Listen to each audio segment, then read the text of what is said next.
E aí, meu povo, vocês estão bom? Eu tô bom, espero que vocês estejam também.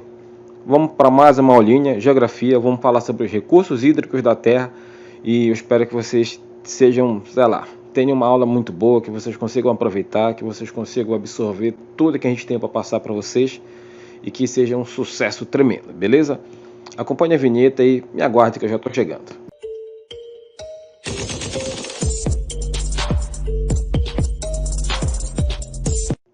Pois é, galera. Então, o nosso assunto vai ser esse daqui, né? Recursos hídricos na Terra. Eu acho até que essa aula vai ser dividida em duas partes, porque esse assunto no livro está um pouquinho resumido e tem muita coisa que eu vou falar para vocês que não está no livro, mas eu acho que é importante que vocês saibam para que, enfim, fique uma coisa mais completa. Então, a gente vai começar por aqui, vai chegar um certo momento que eu acho que eu vou dar uma paradinha e vai ter um outro vídeo para completar esse assunto, tá? Mas isso é lá para frente. Então, vamos começar a falar sobre recursos hídricos, sobre a nossa boa e velha água. E bem, vocês estão ligados, né? Nós já falamos sobre isso em alguma aula lá atrás, que a água no nosso planeta foi formada há bilhões e bilhões de anos, né? A partir daquele processo de resfriamento e tal, que foi gerando vapor. Enfim, vocês estão ligados que nós já falamos sobre isso. E de lá para cá, a água, ela tem sido, sabe, algo fundamental, algo sem a qual não haveria vida no nosso planeta. E nós vamos falar sobre um monte de coisa, cara. Eu acho que vocês nunca ouviram tanta coisa sobre a água quanto vocês vão ver e ouvir a partir de agora. Então, só para a gente dar esse ganchozinho, a água surge a partir desses processos de resfriamento, a partir daquele momento que o planeta Terra ainda estava em formação. E de lá para cá, muita coisa aconteceu, é o que a gente vai acompanhar a partir de agora. Então, fique atento e, por favor, se não entendeu, se tiver alguma dúvida, me pergunta, tá? A gente está pronto para ajudar, mas só dá para ajudar quem quiser ser ajudado. Então, não fique com essa dúvida, não guarde essa dúvida, guarde informação, como já diz o Numas. Dito isso, a gente sabe que a água é o item mais valioso que a gente tem no nosso planeta, é por uma coisa que as pessoas, sabe, matam e morrem por ela, tem disputas internacionais violentíssimas, sabe, guerras acontecendo, tem uma série de coisas. A fórmula química da água, eu acho que é a fórmula que todo mundo conhece, acho que é a fórmula que, sei lá, mais bem difundida pelo mundo, mesmo quem não é muito ligado em química, como é o meu caso, sabe que a fórmula da água é H2O, né? 2 átomos de hidrogênio e 1 de oxigênio. E a gente vai começar a ver a partir de agora algumas questões que talvez sejam novidade para uns, mas, mais uma vez, é importante que a gente fale sobre ela. Tá? E para a gente entender a importância desse recurso, para a gente entender a importância da água, a gente não pode começar a falar sobre essas questões que a gente está falando agora sem falar de ciclos, né? O ciclo da água, o ciclo biogeoquímico, o ciclo hidrológico, enfim, como quiserem ou como queiram, né? A gente vai ter que falar sobre isso, então alguns de vocês já sabem como é que é, vocês são espertos, né? Vocês são um moleque doido, mas mesmo assim é bom de falar sobre esse assunto para dar aquela refrescada caso a memória já esteja meio falhando. Então, falando de ciclo da água, a gente vai fazer assim. Primeiro a gente vai simplificar, depois a gente vai complicar um pouquinho e simplificar de novo. Porque, eu não sei porque eu quero, mas vocês vão entender. Então assim, para a gente entender a importância desse recurso, no caso da água, o ciclo da água é fundamental. E esse ciclo também é chamado de ciclo hidrológico. Então, se vocês ouvirem essas duas palavras, esses termos, na verdade, não vão confundir, que é a mesma coisa. Ciclo da água, ciclo hidrológico. Hidro é um termo que lembra logo água, né? E isso nada mais é que um movimento que a água faz no nosso planeta, né? Como está nessa foto, né? Tá essas setinhas aí, né? Fazendo esse movimento de circulação, ou seja, a água ela vai fazer um ciclo, vai percorrer um ciclo onde ela vai acabar voltando para o mesmo lugar. E esse nome, na verdade, o ciclo da água, ele é parte dos ciclos biogeoquímicos que acontecem no nosso planeta, né? O ciclo da água é só um deles, certo? E nós chamamos de ciclos bioquímicos aqueles ciclos que uma determinada substância passa do meio abiótico, ou seja, aquele meio que não tem vida, seja água, ar ou solo, por exemplo, para os seres vivos e depois passa desses de volta para o meio, tá? Então, esses ciclos biogeoquímicos, eles são processos em que há uma ciclagem de elementos. O ciclo da água ele se destaca como um dos principais porque é um ciclo que praticamente abarca toda a vida no planeta, né? Uma vez que essa substância é encontrada absolutamente em todos os seres vivos e participa de todos os processos metabólicos que a gente tem, né? Ou seja, o próprio funcionamento do nosso corpo e das funções vitais, não só dos animais, como das plantas também, né? Por conta disso que essa ciclagem é fundamental para o meio, né? Para falar mais sobre o ciclo da água, eu, eu ia colocar uma imagem, mas eu achei um videozinho muito bacana na internet, eu vou colocar para vocês, que tem uma animação bacana e eu acho que assim talvez fique mais fácil de vocês entenderem. Então, observe essa animação que eu vou colocar para vocês agora. Então, falando sobre o ciclo da água, né, como eu já disse algumas vezes, também chamado de ciclo hidrológico, né, ele ocorre por meio das mudanças nos estados físicos e da movimentação da água pelos seres vivos e também pelo meio ambiente. Esse ciclo depende diretamente da energia solar, mas também dos movimentos de rotação da Terra e até mesmo da gravidade, né? O Sol é responsável por proporcionar a energia solar para que o ciclo aconteça, já que é a sua luz que vai provocar a evaporação, a evapotranspiração, enfim, tá? É o que vai dar, digamos, esse início, esse start ao ciclo da água. A evaporação, é importante que se diga, vai acontecer a partir do momento que a luz solar começa a aquecer a água no planeta, né? E essa água passa de líquido para gasoso. O mesmo vale para os animais, né? Que vão começar a suar, vão começar a transpirar. Inclusive a gente, né? A gente vai perder líquido para o meio e as plantas também fazem isso. A partir do momento que esse líquido começa a subir em forma de vapor, ele vai se condensar nas nuvens e essa nuvem vai começar a aglutinar essas partículas e vai começar a precipitar. Em alguns casos vai haver aquela chuva tradicional, né, líquida que a gente conhece, porém em outros casos vai ser um pouquinho diferente, né? Nós vamos ter neve e granizo. Mas antes de continuar, para um pouquinho. Antes de a gente continuar, é bom que se faça logo um esclarecimento. Então, meu cabeçudo que está escutando e que está vendo, não vai confundir granizo com granito. As palavras são muito parecidas, mas são coisas diferentes. Essa imagem que nós estamos vendo aqui é de granizo, tá? Granizo com Z, tá? O granizo é um fenômeno atmosférico resultante da precipitação dessas, entre aspas, pedras de gelo, né? Elas são parecidas com a chuva de neve e tal, com a chuva e a neve, só que o granizo, até porque ele se forma lá no interior das nuvens, num processo bem parecido, o que modifica, o que torna diferente o granizo dos demais é porque ali se formam minúsculos cristais de gelo, algumas gotículas de água que vão se amontoando ao redor de núcleos de condensação, que podem ser poeira, pólen, cinza vulcânica, enfim, uma série de coisas, até atingir o tamanho suficiente para precipitar, ou seja, para chover, para cair, né? O pior de tudo é que durante a queda, até ele chegar na superfície, ele continua a se aglutinar, continua a se amontoar com outras coisas e pode aumentar de tamanho. Então, a chuva de granizo é realmente algo que causa muito prejuízo. Você está vendo aqui a rua que está tomada, né, de granizo. E olha essa outra imagem aqui, ó. Ó, isso aqui é prejuízo feito por chuva de granizo. Então, se fez isso no carro, imagina se pega aí no teu coco, né? Você pega ali na cabeça. Mano, é caixão e vela preta. Então, é, é bom ficar esperto. A maior pedra de granizo já registrada até hoje, cara, pesava mais de 20 quilos. Aliás, não, estou confundindo, desculpa. Tinha mais de 20 centímetros e pesava quase 1 quilo. Só que aí, cara, se tu for levar em consideração a altura que ela vem caindo, com a força e velocidade, o que, velho? Bater em alguém, pode encomendar o caixão que esse aí não volta mais. E este aqui é o granito, com T no final, né? Que é uma rocha.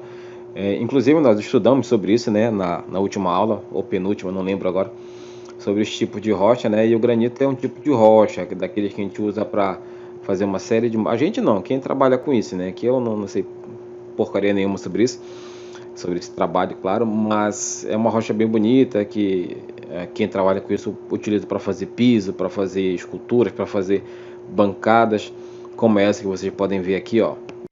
Isso aqui é uma bancada feita de granito e muito bem feita, por sinal. Inclusive, lembra daquele nosso projeto, né? Que se eu for milionário com o YouTube, eu vou fazer um negócio desse para mim e vou convidar.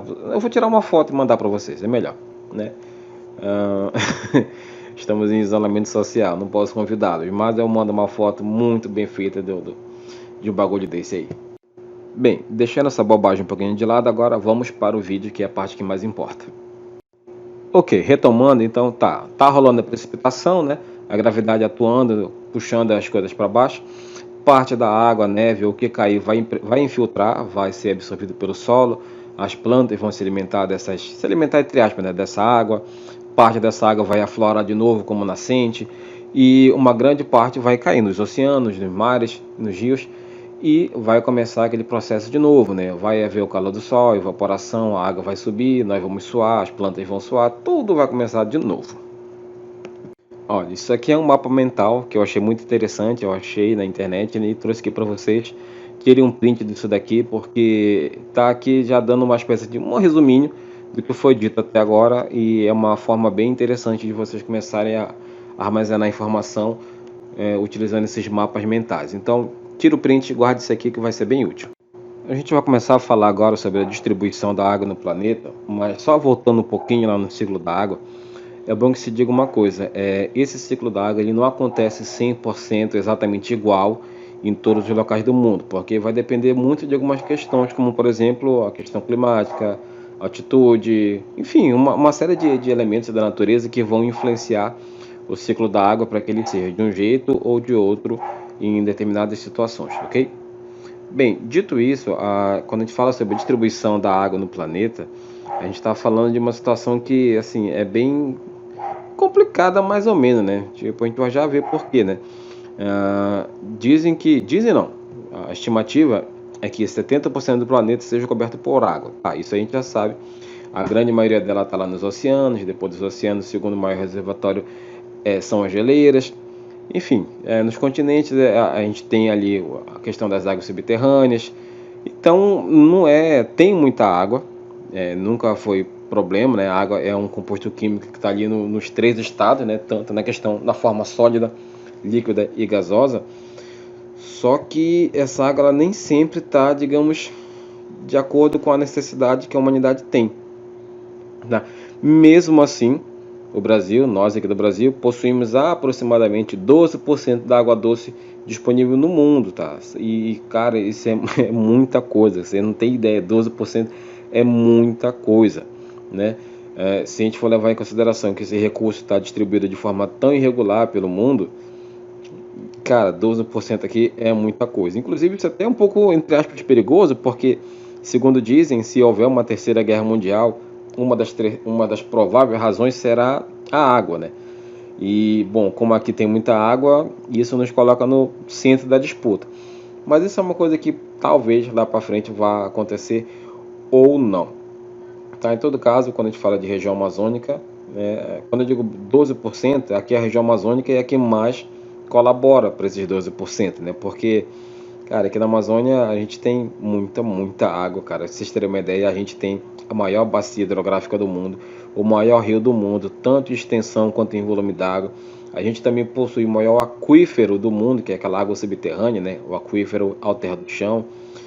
Cara, é muita água. A gente vai começar a ver agora um pouquinho como essa água está dividida, como é que ela, digamos, é classificada, não só na Amazônia, no restante do Brasil e do mundo, por assim dizer.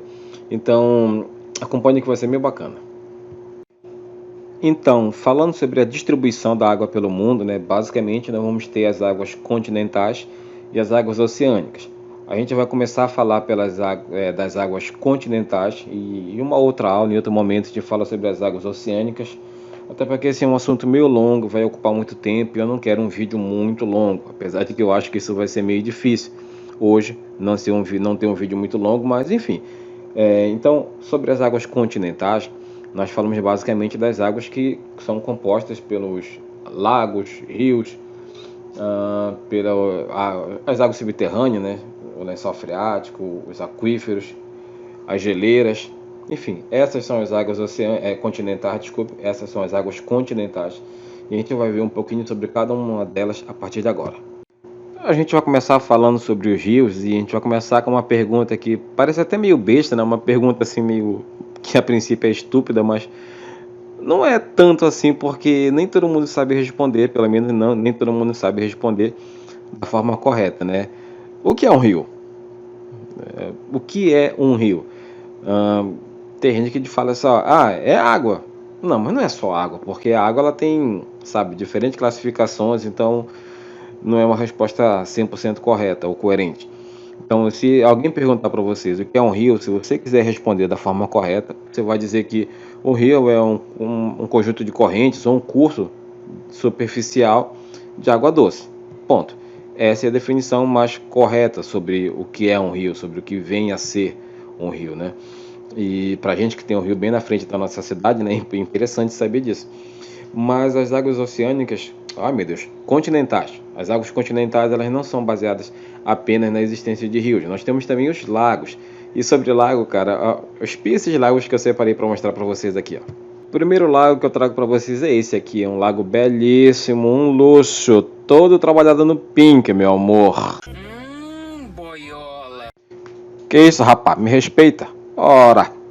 Bom, esse lago rosa, ele tá na Austrália e ele tem essa coloração. Na verdade, ninguém soube explicar direitinho ainda por quê, mas segundo dizem, é por conta de alguns minerais que estão presentes aí e a baixa quantidade de nutrientes e outros aspectos que, somados, deram essa coloração aí meio estranha, esse rosa aí, né?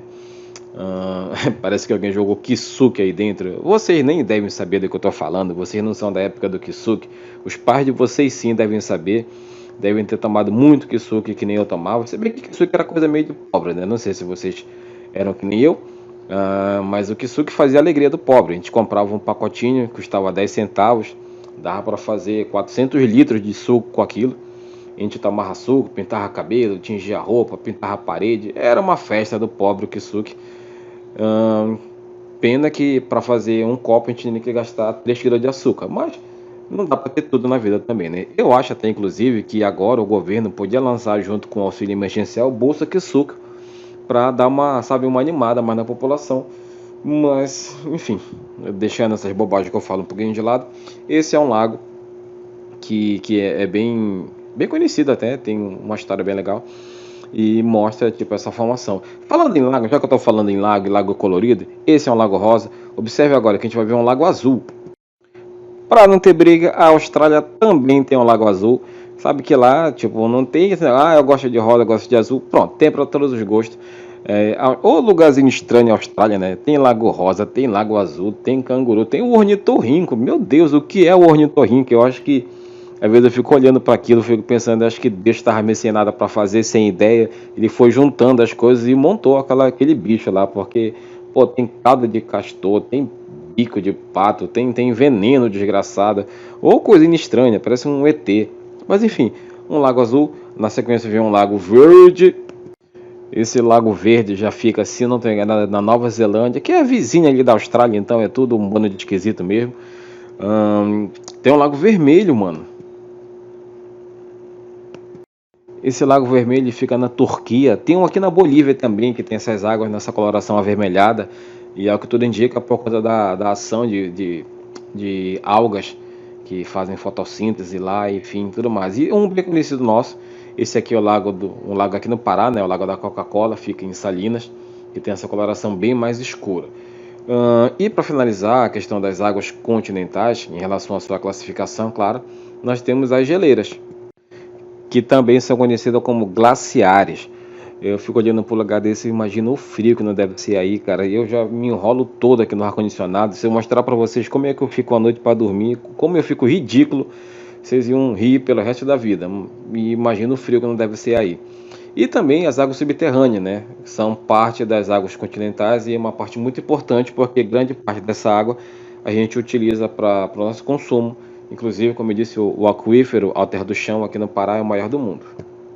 Essa imagem eu peguei do livro de vocês, do nosso livro, né? E eu achei ela bem interessante, até por isso coloquei aqui, porque ela mostra algumas questões assim de forma ilustrada, né? E dá para vocês entenderem o que é certas coisas, e, enfim, para que funciona, qual é a função.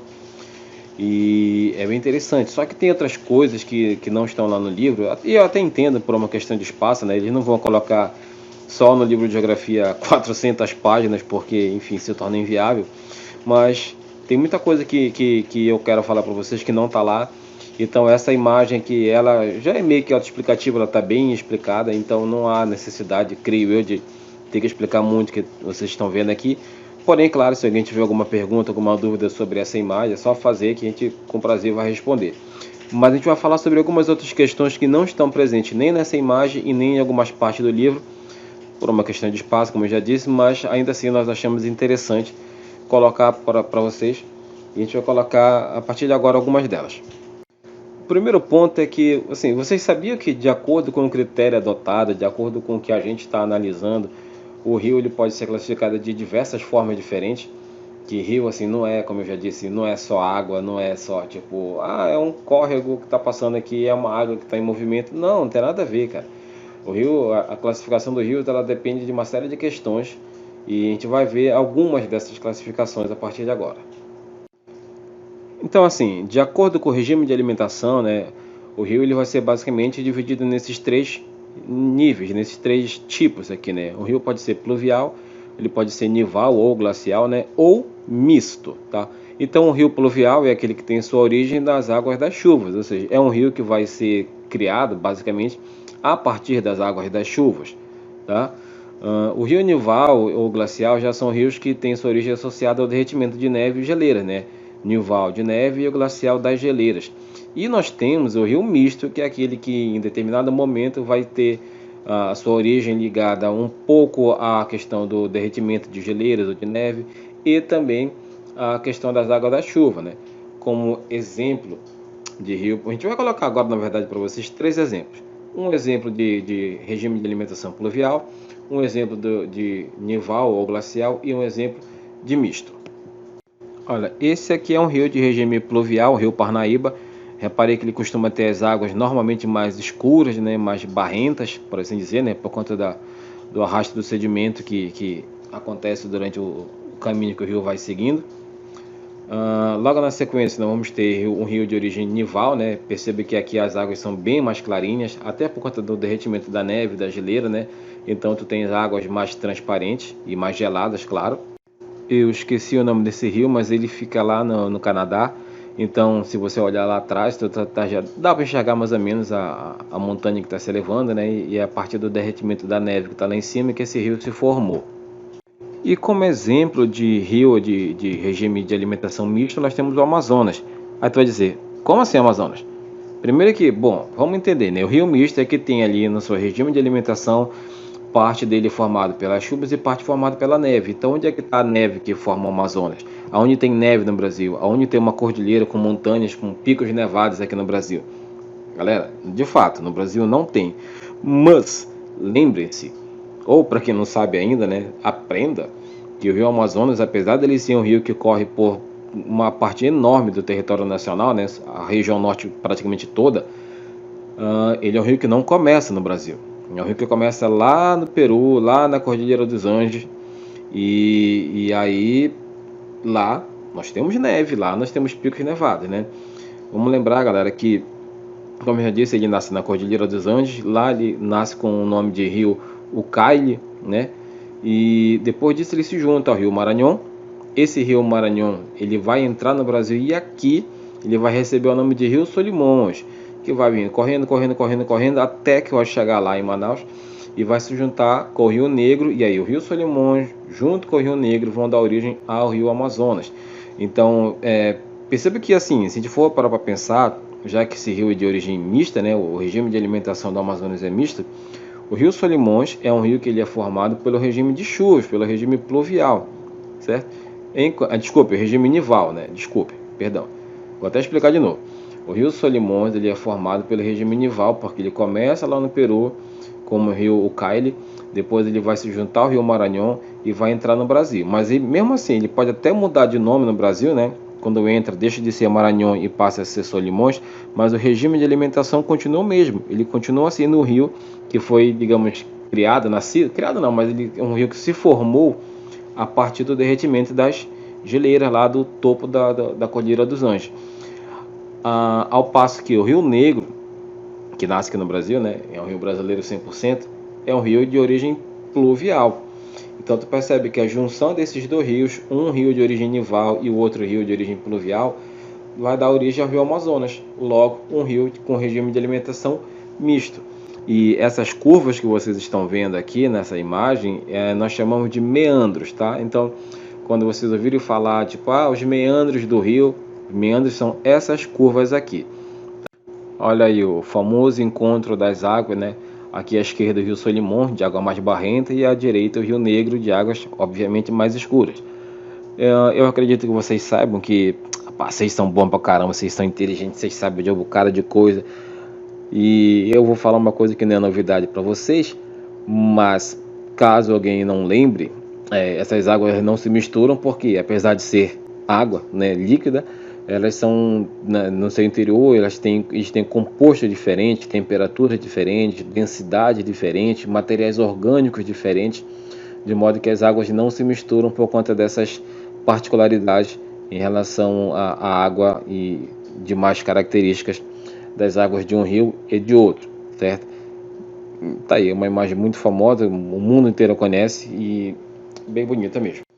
Bem, continuando em relação à drenagem, ou seja, em relação à direção que o rio costuma tomar, né, o caminho que ele costuma tomar, nós vamos ter duas classificações, né, a exorreica e a endorreica. Na verdade, nós temos até mais duas, mas elas são muito raras e a gente vai tratar dessas duas aqui que são as mais frequentes, mais comuns, né. A drenagem exorreica é aquela quando as águas estão drenadas para mares abertos ou oceanos, ou seja, quando a água do rio vai desaguar no mar aberto, né, ou no oceano. Quando nós temos a água caminhando em direção, tipo, a água fica dentro do território, fica dentro do continente, ela não vai para o mar aberto ou para o oceano, nós chamamos essa drenagem de endorreica. Ou seja, quando o rio, ele, entre aspas, acaba ou em outro rio, ou em um lago, um mar interior, enfim, nesse caso nós temos uma drenagem endorreica. Então, a drenagem exorreica, o rio corre para fora do continente, indo em direção ao mar ou ao oceano, e a drenagem endorreica, o rio ele corre, entre aspas, para dentro do continente, desaguando ou em outro rio, ou em um lago, ou um mar interior, enfim. Eu vou colocar aqui dois exemplos para vocês, um de cada, para vocês entenderem basicamente do que a gente está falando. Esse aqui é um rio de drenagem exorreica, é o Rio da Prata, aqui da América do Sul, né, que está desaguando no Oceano Atlântico. Então perceba que essa parte que é mais marrom é o rio e a parte azul clara é o oceano. Então o rio está caminhando em direção ao oceano, a mar aberta, né? Então é um rio de drenagem exorreica. E aqui é um rio de drenagem endorreica, né? Aqui, você não sei se dá para perceber, mas aqui em cima à esquerda, no canto alto à esquerda, a gente tem o rio Volga, tá? Que está desaguando aqui no Mar Cáspio. O Mar Cáspio, na verdade, apesar de ter nome de mar, ele está mais para um lago, um mar interior, fica ali na Rússia. E o Mar Cáspio, ele acaba sendo, digamos, o destino final do rio Volga. Então o rio Volga ele acaba tendo essa drenagem direcionada a um mar interior ao invés de mar aberto ou oceano. Esse é um tipo de drenagem endorreica. Calma que está acabando, tá? Em relação ao escoamento, nós vamos ter basicamente dois tipos. São os rios perenes, aqueles cujo leito permanecem sendo alimentados ao longo do ano, ou seja, são rios que não secam, basicamente rios que não secam, e os rios intermitentes, que são aqueles rios que em determinada época do ano ou vão secar por causa do calor excessivo, ou vão congelar por conta do frio excessivo, e que em determinados momentos do ano não vão mais conseguir seguir o seu leito, o seu curso normalmente como o rio faz, tá? Aqui no Brasil a gente tem muito essa questão de rios perenes e intermitentes, dependendo da região. É bom dizer que esse regime essa questão do rio ser perene ou ser intermitente depende muito também de questões climáticas. Então, sabe, a questão climática ela interfere muito nesse aspecto e a partir daí a gente vai ter essa diferenciação entre um tipo de rio e outro. Aqui um exemplo de rio perene, né, o Rio São Francisco, mais conhecido como Velho Chico, Nilo Brasileiro, Rio da Integração Nacional, enfim, tem muitos apelidos. O Rio São Francisco é um rio que, apesar de ele correr boa parte do Nordeste, ele não seca. É claro que quando tem o período da seca, o período da estiagem, quando as chuvas começam a rarear, o volume do rio baixa, mas não seca. Então isso faz do Rio São Francisco um rio perene, um rio que está sempre ali sendo abastecido pelo volume de chuvas e tendo um volume d'água que está constante o ano inteiro. Como exemplo de rio intermitente, a gente tem o rio Jaguaribe, que fica no Nordeste brasileiro. Ele é o maior rio intermitente do mundo, tá? É um rio que, bom, como vocês podem ver aí, tá aí a canoa, o cachorro e um leito seco, todo rachado e tal. Parece meu pé essa porcaria. Enfim, Ah, é o maior rio perene do mundo. Se a gente pegar uma imagem aérea, então vai ver lá que tem assim vários e vários quilômetros de leito seco. Só o leito do rio mesmo seco, sem uma gotinha de água, que só vai ver água de novo quando voltar ao regime de chuva lá, naquele período bem curtinho que a gente já conhece. Então, quando a gente fala, cara, eu bocejei agora. Quando a gente fala em rio intermitente, a gente fala disso, de regime de rios que em determinada época do ano, por questões climáticas, acabam tendo o seu leito, o seu curso do rio interrompido. Vocês sabem que eu trabalhei no Joaba e trabalho em Joaba.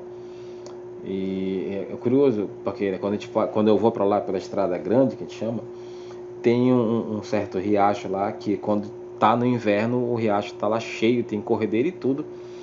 Porém, quando chega ali nos meses de outubro, setembro, outubro, a gente passa por lá, tá seco, seco, seco, não tem uma gota de água. Agora, se tu passar de novo lá, mais ou menos em fevereiro, março, tu vai ver que tá até o talo d'água. Então, mesmo aqui, onde a gente tem um regime de chuvas bem distribuído ao longo do ano, a gente tem também a presença de rios intermitentes.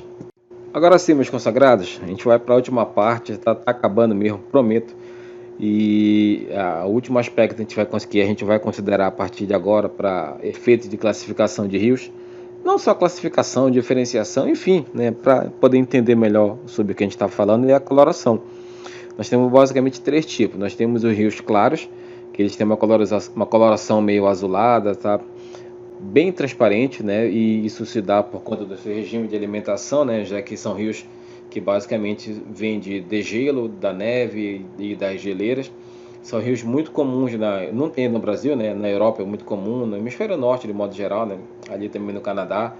E são rios bem bonitos, bem transparentes mesmo, limpinho e tudo mais. Nós temos os rios brancos, que já tem uma coloração mais barrenta, né? Devido ao transporte de sedimento. O sedimento vocês sabem o que é, né? Aquele material mineral que vai se soltando, tipo como se fosse uma areiazinha, uma poeira, né? E nós temos os rios negros, que são rios que carregam bastante matéria orgânica e por conta disso acabam ficando assim com essa cor bem escurecida. Aqui na Amazônia a gente tem o famoso Rio Negro, né? Mas a gente vai já falar sobre isso a partir dos exemplos que eu vou colocar para vocês agora. Olha, então, os últimos exemplos, né? Esse aqui é um rio claro, fica na Nova Zelândia. Percebo, como eu disse, a coloração meio azulada, porque, é claro, essa distância não dá para ver bem de perto, mas se nós estivéssemos lá, nós iríamos perceber que a água é bem transparente também. Então, esse é um típico exemplo de rio claro, um rio que foi, digamos, formado a partir do degelo, a partir do regime nival ou glacial. Como exemplo de rio branco, está aqui o rio Solimões, que eu já até usei antes aqui em outro exemplo. Água barrenta, por conta do transporte de sedimentos. E para terminar, a gente vai ver agora a imagem de um rio negro, o nosso famoso rio negro aqui no Amazonas. Essa cor mais escura se dá por causa do material orgânico. E quando eu digo material orgânico, eu quero dizer de matéria viva, que agora já não está mais tão viva, né? Já que são as folhas, galhos e até animais, peixes que morrem e acabam deixando essa coloração mais escura na água. Então, por hoje a gente vai ficando por aqui. A gente vai ter uma segunda parte dessa aula, né? Esse aqui é só uma breve introdução, a gente ainda tem outras coisas para falar, mas isso vai ficar para outro momento. E galera, mais uma vez, qualquer coisa pergunte, tá? Estamos aqui para ajudar. Beijão para vocês e até a próxima. Now the world don't move to the beat of just one drum.